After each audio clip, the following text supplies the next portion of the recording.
Tisha again. I can't sleep, y'all. So I guess I'm gonna do videos until I go to sleep.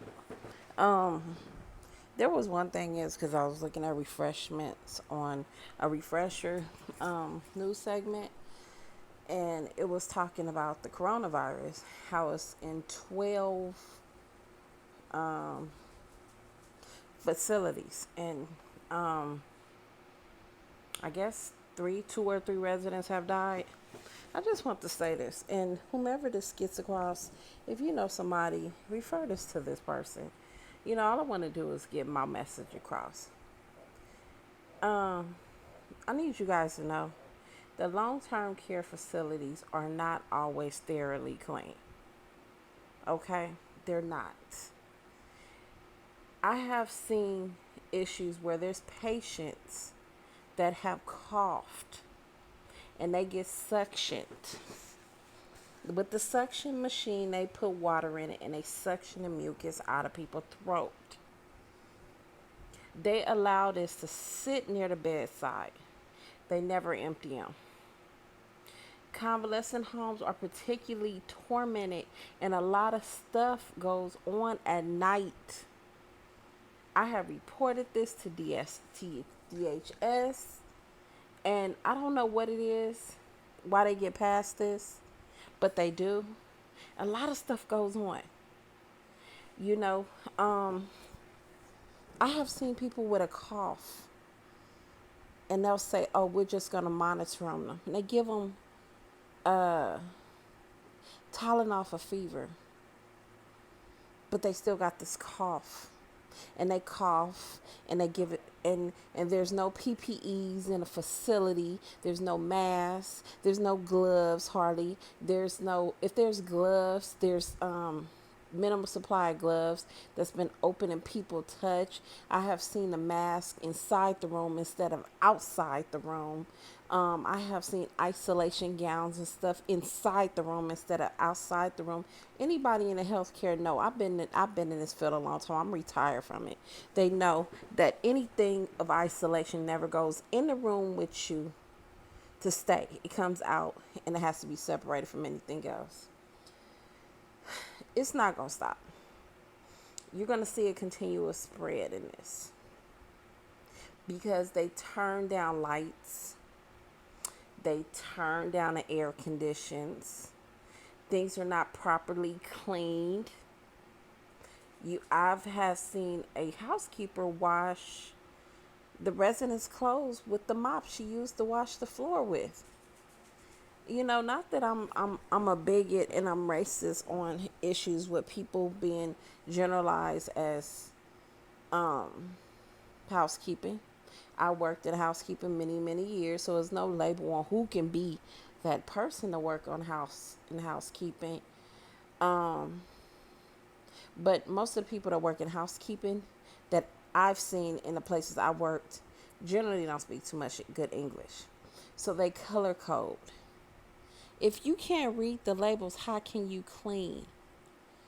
I wrote to Eric Garcetti, and I I've I'm just only one fly.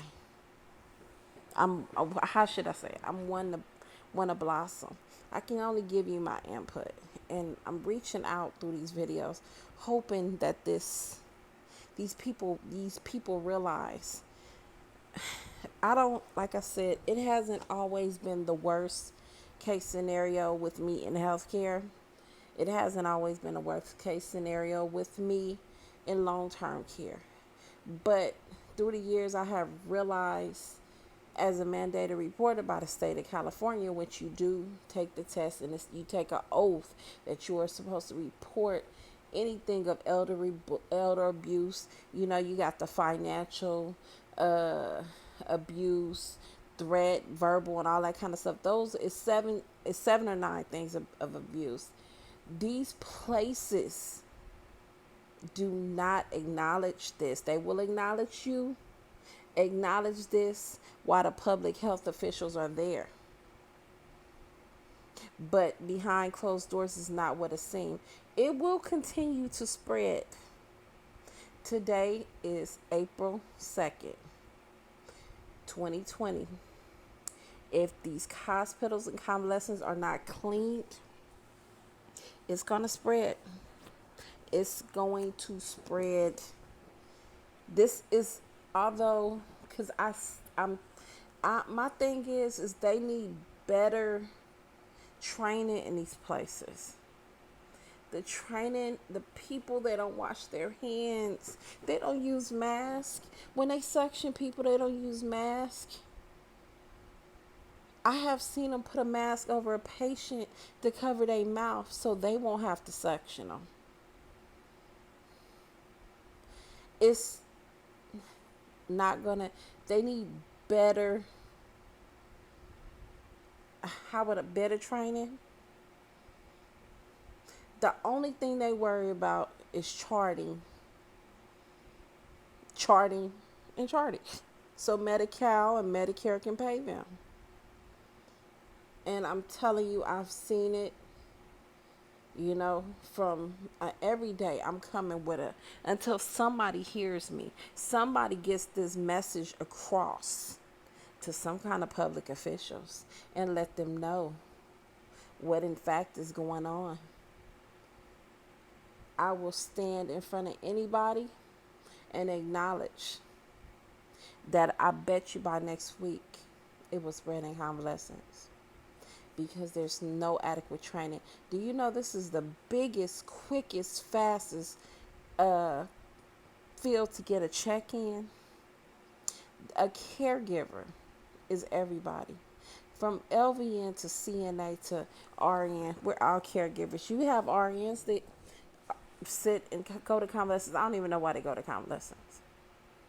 But when they go, some of them don't ever leave because they can't. They're like, what is this? Well, what's going on here? You got the LVNs, licensed nurses. Not everybody's bad. Like I said, I've been in this field and I got friends from everywhere. But you got some bad nurses. And by the facility being locked down and no public officials is going in there, it's only that administration running the place. The only thing they care about is a paycheck. They're not wiping them beds down. I have seen a housekeeper literally take a wipe, not a disinfectant wipe, but wipe and wipe down a wheelchair that was soiled with pee. How are you stopping the spread? How are you stopping that of germs? Mostly all of my friends right now, I'm probably the youngest.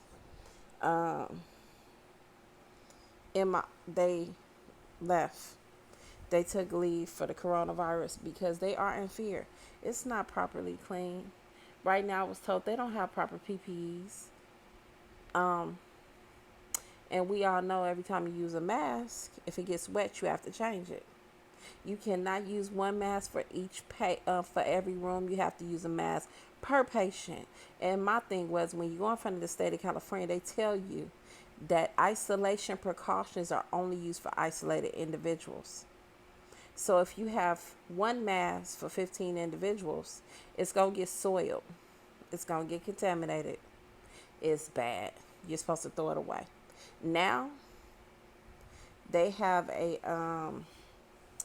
they're giving, from my knowledge, at certain convalescents, they are giving out masks, but they're only giving you the rationing. More like they're only getting 2 masks per 15 patients. So you have to make sure that mask does not get soiled or does not get wet from you heavily breathing and you touching your face. You're going to remove it. And they got these, I'm sure they're not suctioning people. And they got these coughs, they got fevers. They're not reporting that because every time they keep these people in these facilities, they get paid. I remember back in the day when I first started, this one older lady told me, don't you know this is a meat locker?